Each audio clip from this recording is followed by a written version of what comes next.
Fala pessoal, tudo bem com vocês? Bom dia, boa tarde, boa noite, como vocês estão? Espero que estejam gostando. Hoje nós vamos para a nossa segunda aula de administração da produção. Espero que vocês estejam aprendendo bastante, né? E que a gente possa compartilhar um pouco do nosso conhecimento aí com vocês, tá bom? Então hoje nós vamos para a nossa segunda aula. Hoje é uma parte mais histórica, mas não é menos importante. E nós vamos começar a partir de agora a tratar sobre esse assunto, tá? Deixa eu só procurar aqui onde foi parar. Então é aqui. Então nós vamos falar hoje sobre a era industrial. Para aqueles que gostam de acompanhar a apostila, é o tema 2 da apostila de vocês, tá? Então, começando um pouquinho aqui. Então, quando a gente fala do século XVIII, né, teve a invenção da máquina a vapor. Então, o James Watt, né, e aí ele é um homem super aplicado, ele acabou surgindo ali na Revolução Industrial. Então, quando começou a máquina a vapor, o homem começou a ser substituído por máquinas, né? Então, aqueles que eram os artesãos da época, eles acabaram sendo substituídos pelas fábricas, né? Porque primeiro que tinha uma capacidade de produção muito maior, né? Muitas vezes, enquanto o artesão produzia, sei lá, um décimo daquilo que era possível fazer, a máquina a vapor fazia muito mais. Então, os grandes empresários, as grandes fábricas começaram a perceber que é, era muito melhor você ter alguém, uma máquina, do que uma pessoa, né? Lógico, com uma pessoa operando. Então, acabou acontecendo muito isso, né, no início da era industrial. Então, a produção fabril passou a exigir, primeiro, a escala de produção, padronização dos produtos, racionalização dos processos, nós falamos sobre isso ontem, padronização de componentes, né, e aí acabou iniciando com as espingardas do exército. Quando nós falamos de escala de produção, é porque você começou a movimentar mais o mercado. Então essas máquinas começaram a ter que produzir um pouco mais, desculpa, tá? Eu estou gravando aqui já tarde da noite. Passou a ter que produzir um número maior, uma quantidade maior dos seus produtos, né? Então teve que começar a ter uma escala de produção. Ao mesmo tempo que teve a escala de produção, naquela época, enquanto o artesão fazia manualmente as coisas, não se tinha um padrão de nada, né? Então, com esse padrão, passou a ter essa exigência de padronizar. Não tinha, por exemplo, um produto saía sempre diferente do outro. Então, a partir daí, a produção fabril passou a exigir um padrão, né? Então, eu vou fazer uma camisa com 5 botões e não tem que fazer com 4, uma, com 5, outra, com 7, outra, e aí assim vai. E aí a racionalização dos processos de produção é tornar a coisa mais racional, mais inteligente, né? Então, foi um outro aspecto muito importante. Além disso, padronização de componentes. Enquanto aqui em cima a gente está falando da padronização de produtos, aqui embaixo a gente está falando de componentes. O que seriam os componentes? Aquilo que você faz um produto, são os insumos, né? Que você acaba tendo a possibilidade de montar um produto. Então, vamos pegar um exemplo prático aqui. Eu tenho aqui um aparelho celular na minha mão. Então, dentro dele tem vários componentes. Se a gente for pensar na produção antes da produção fabril, era feito cada um de um jeito. Então, os produtos eles acabavam não saindo iguais, né? Então, depois dessa produção fabril, eles começaram a falar, ué, mas se eu fizer, eu tenho que fazer tudo igual, os componentes também têm que ser igual. E isso começou com as espingardas do exército, porque cada uma era diferente da outra. Eles começaram a fazer várias espingardas, né? E aí todos os componentes, o gatilho, né, o cano, era tudo medido para ser feito padronizado, porque aí a coisa começou a andar. Outra coisa que começou a acontecer também é a necessidade de projetos com desenhos e croquis de produtos. Então, antigamente, como diz lá em Minas, era feito tudo no zóio, né? E aí, com a produção fabril, não. Primeiro você desenhava o produto, depois você começava a produzir, né? Então, primeira coisa é você fazer um projeto, depois a produção de tudo que você vai fazer, né? Então, essa foto aqui é a primeira máquina de artesanato que teve, né? Primeira máquina a vapor. Dizem que esse é um exemplo da primeira máquina. Aí nós tivemos, no século XIX, o incremento na produção industrial, porque começou a surgir o quê? O capitalismo industrial, né? E aí várias coisas começaram a ser inventadas. E aí logo se transformaram em produtos comerciais. Então começaram a surgir produtos. Quando veio o século XX, veio a administração científica, que começou a perceber que para você ter uma quantidade, uma infinidade de produtos, você tinha que administrar isso daí. E foi aí que surgiu Taylor, né? Frederick Taylor, porque ele chamou a atenção porque sempre tinha muito desperdício na produção industrial. E ele começou a estudar isso. Por que desperdiça tanto, né? Por que tem tanto desperdício na indústria? E ele, curioso como era, ele fez isso. No século XX, aqui a gente está falando ainda do século XX, veio Henry Ford, que ele começou a entender o quê? Que a linha de montagem seriada e a produção de massa era mais eficaz do que a produção feita a esmo, né? Uma produção totalmente descoordenada. E aí ele começou a perceber que quando ele trabalhava com linha de montagem seriada e a produção em massa de automóveis, ele conseguia reduzir os custos, né? E aí, reduzindo custos, os carros dele que ele fazia acabavam tendo um valor um pouco mais, valores menores. Tendo valores menores, ele vendia mais. Vendendo mais, ele ganhava mais dinheiro. Então ele começou a produzir vários, enormes volumes, né? Porque daí era tudo feito igual e aí facilitava o processo produtivo. Com base nisso, né, depois do sucesso do Fordismo, não tardou e surgiu a engenharia industrial, que trouxe o quê? Novos conceitos de produção, né? Então começou a pensar mais no arranjo físico das instalações, processos e fluxos de produção, começou a estudar o tempo em movimento e a produtividade da mão de obra, então começou a ver como as pessoas trabalhavam, quanto tempo levava, quanto produzia, né? O PCP, que é o Planejamento e Controle de Produção, a gente vai estudar mais sobre isso nas próximas aulas. Manutenção, abastecimento e estoque. Olha só o estoque aqui.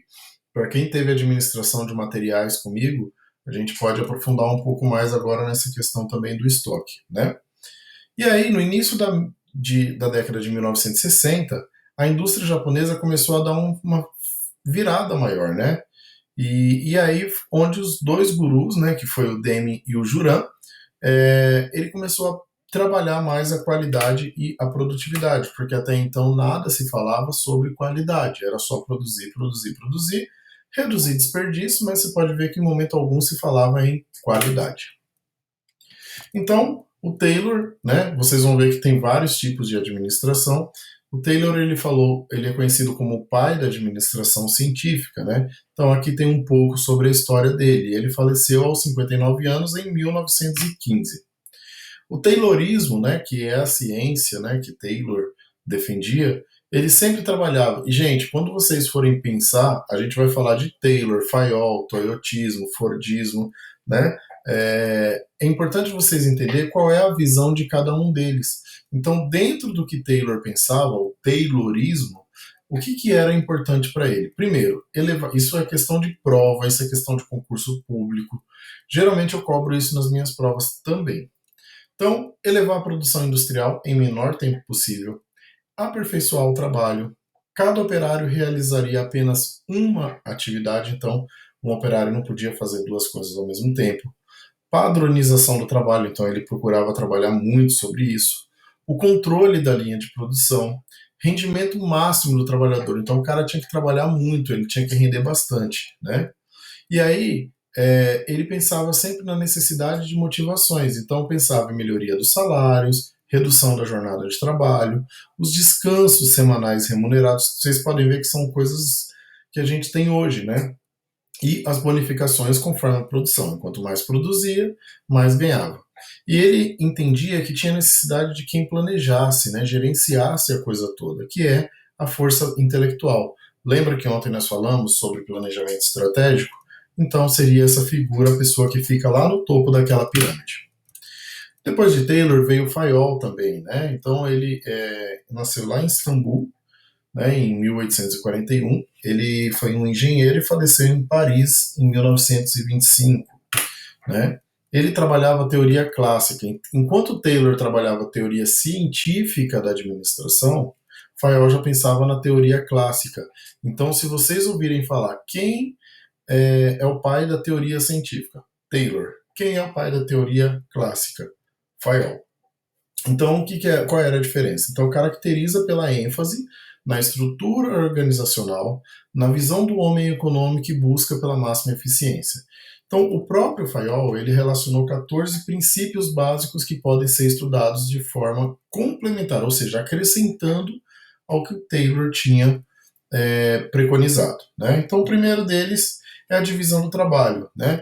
Enquanto o Taylor defendia que cada pessoa podia fazer somente uma coisa, Fayol ele defendia o quê? A especialização dos funcionários, desde o topo da hierarquia até os operários da fábrica, favorecendo a eficiência na produção, aumentando a produtividade.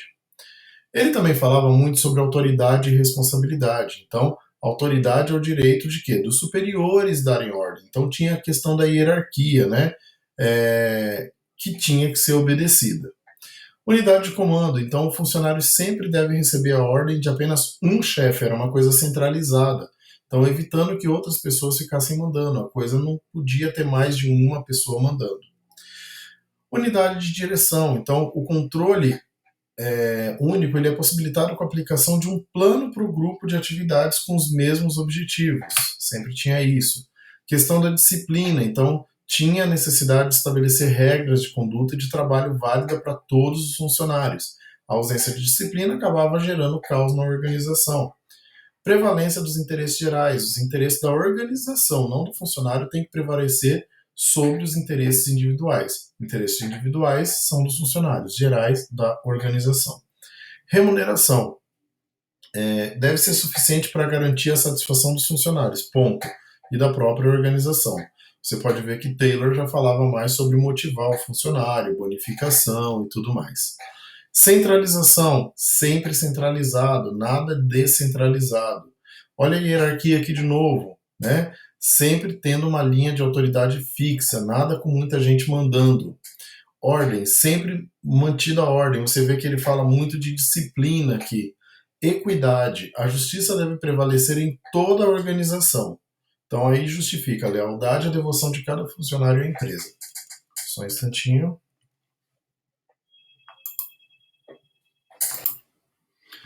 Então, galera, desculpa porque eu moro aqui no condomínio e meu interfone estava tocando e era engano. Eu moro no 44 da Torre 1 e chamaram da Torre 2. Então, a equidade. Então, sempre pensando nisso daí.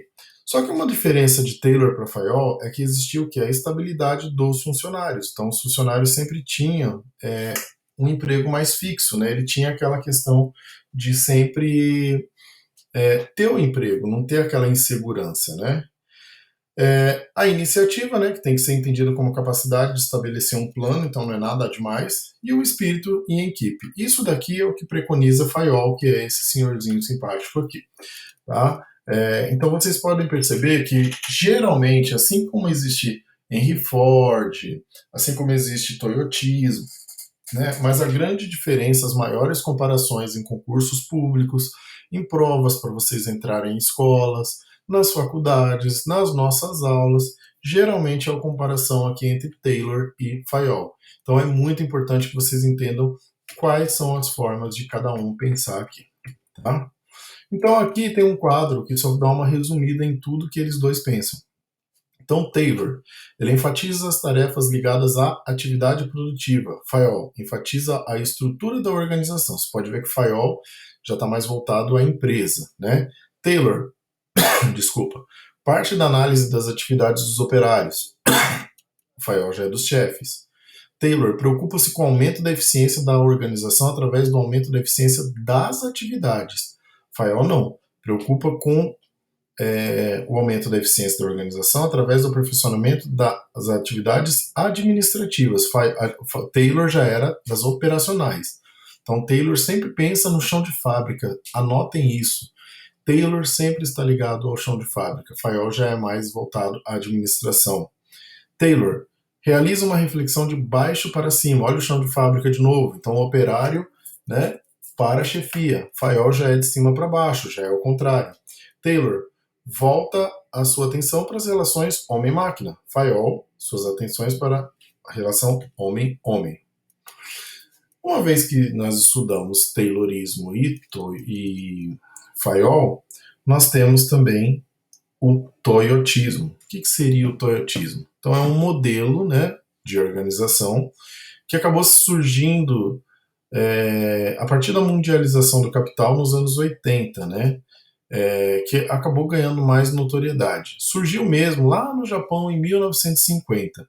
Resumindo, o que o toyotismo começou a preconizar? O toyotismo começou a pensar em colocar mais qualidade, né? Então, eles começaram a trabalhar mais qualidade. Então, o que consistia o modelo da Toyota, né? Que é da empresa Toyota mesmo, montadora de carro. O que consiste na visão da Toyota?